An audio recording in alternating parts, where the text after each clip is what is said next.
যে আপনার হাজার গালি শুনে মুচকি হাসি দেয়, যে আপনার হাজার কষ্ট দেওয়ার পরে আপনাকে ভালোবাসে, যে আপনার হাজার অবহেলার পরে আপনাকে সম্মান করে, তাকে আপনি দুর্বল মনে করবেন না। সে হচ্ছে সবচাইতে শক্তিশালী ব্যক্তি, সে হচ্ছে সবচাইতে শক্তিশালী পুরুষ, সে সবচাইতে শক্তিশালী নারী, কারণ তার কাছে ধৈর্যের মতো সবচাইতে বড় হাতিয়ার আছে। সুবহানাল্লাহ।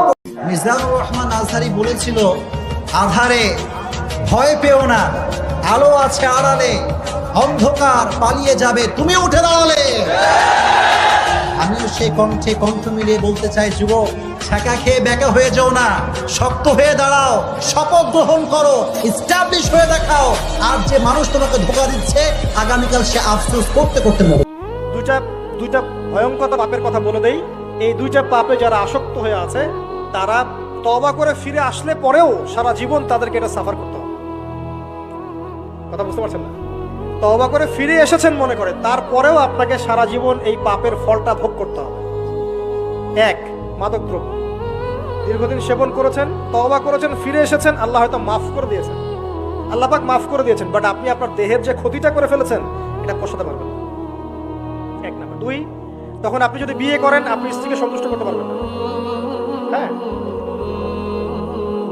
দুই নাম্বার হচ্ছে এই যে গোপনে যুবকরা যে পাপটা করে, মাস্টারবেশন, যেটাকে আমরা বলি হস্তমৈথুন, এই পাপ যেসব যুবকরা করছে বা করে, এবং অ্যাভেলেবেল এই পাপটা সবাই করে, কারণ এখন পর্নের যুগ, পর্ন দেখলে তো আর কোনো উপায় নাই, তখন তো এই পথেই যেতে হচ্ছে, নিজের উপরে নিজেকে জুলুম করতে হচ্ছে।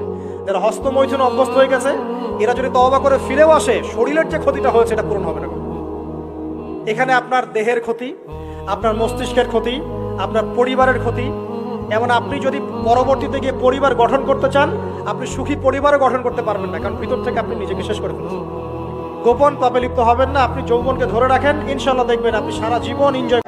প্রিয় ভাইয়েরা, তোমরা দেখবা তোমাদের অনেক বন্ধু যারা খুব ভালো মেধাবী ছিল, ক্লাসের ফার্স্ট স্টুডেন্ট ছিল, কোনো এক মেয়ের পাল্লায় পুরো পুরো লাইফটাকে শেষ করে দিয়েছে। শুধু তোমাদের বন্ধু নয়, a lot of young people in Bangladesh, they have ruined their lives because of women's addiction. বাংলাদেশের লাখো লাখো যুবক পুরো ক্যারিয়ারে লাল বাতি জ্বালিয়ে দিয়েছে নারীর পেছনে।